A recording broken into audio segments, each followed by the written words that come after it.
Today we're going to look at installing GPRPy, which is a free ground-penetrating radar processing and visualization software for Python that we're going to try use it at my university.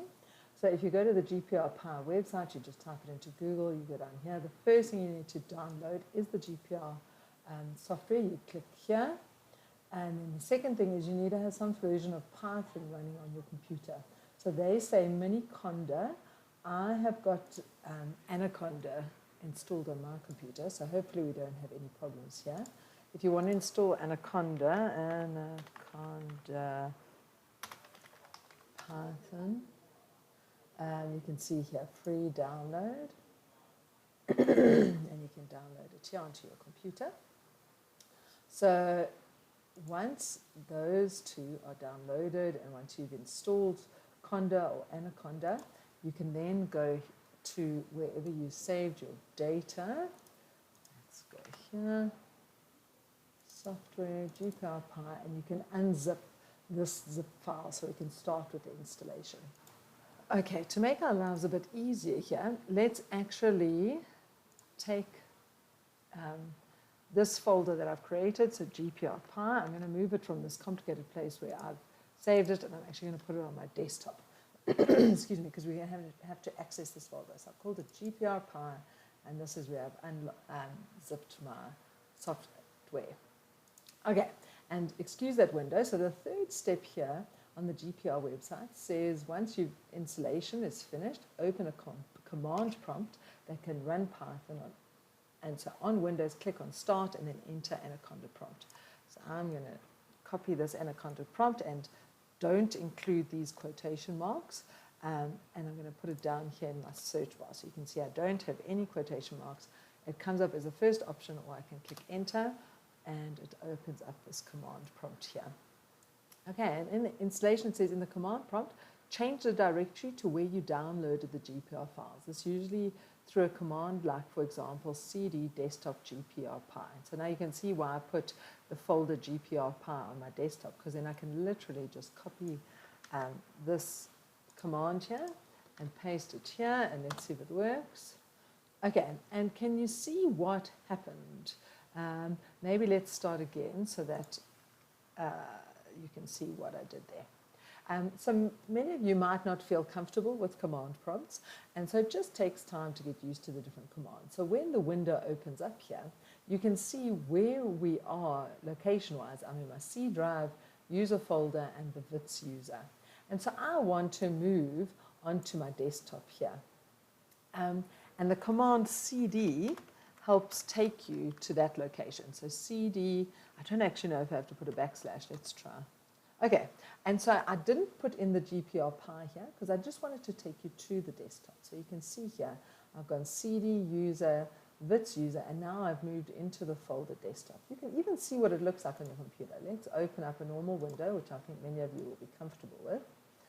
And if I go here to my C drive, let's go down, you can see this is the C drive. Now we're going into user, so I'm going to open up user, and now I'm going to go into VITS user, which is here.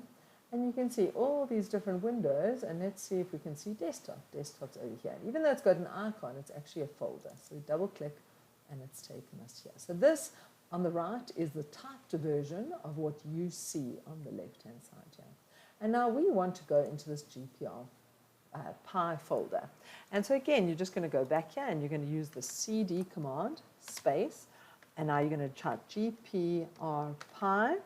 And please make sure that you spell it right, because it's not going to find it otherwise.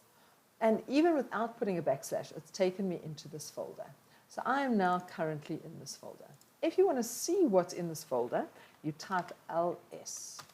Oh, sorry, that's, I think, for Mac, isn't it? So let's type dir. Okay. And so typing dir, I don't know if there's a better thing to type, command to type.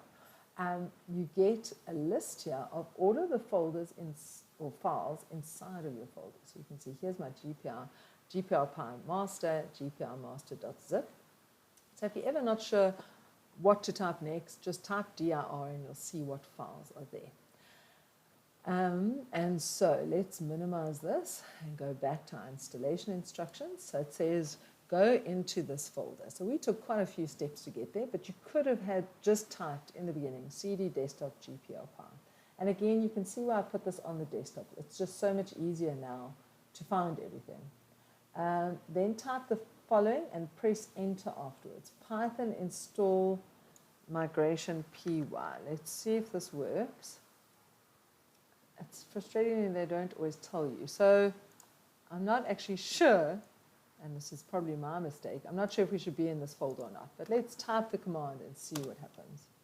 So it says Python cannot open py, no such file or directory. So let's go double check inside here. Okay, and we are trying to look for this, so we're looking for this file, install migration py. So is it here? Yeah, you can see install migration py. So you can see where I made the mistake. I was stuck in this top folder here. I didn't ask for it to go into these subfolders.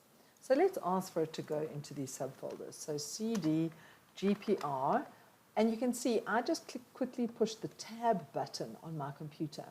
And so it took GP, and as soon as I pushed tab, it looked through all the files on my computer to see what other files have those names, and it like auto adds it in for me. But I have to still decide, do I want the folder or the zip file? So we're going to just leave it as such, and it should take us into the folder. You can see our location or directory has changed here.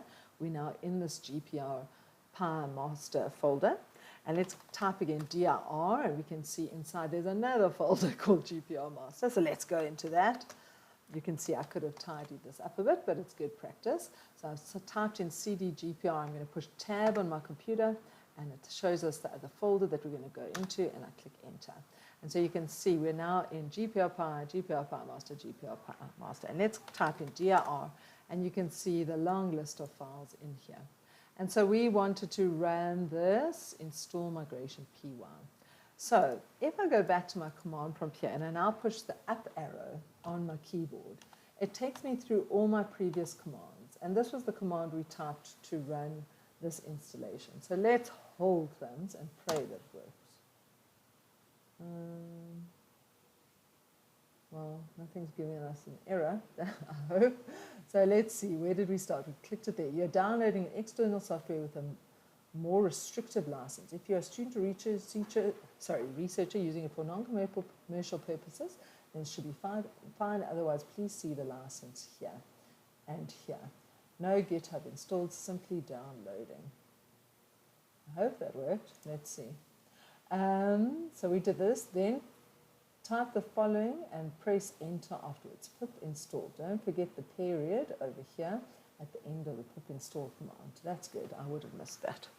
Pip space install space period hold thumbs. So let's see. So it wasn't actually installing there. I don't know what it was.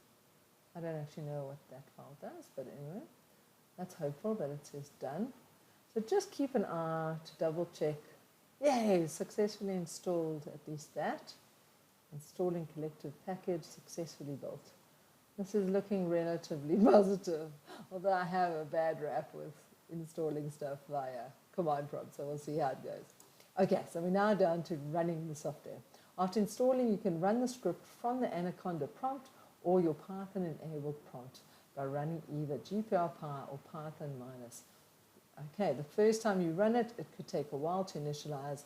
It will ask you if you want to run the profile P or C user interface type P and then enter for profile, or C and then enter for CMPWARR. You can also directly select one by running either of these commands. Okay, let's see what happens.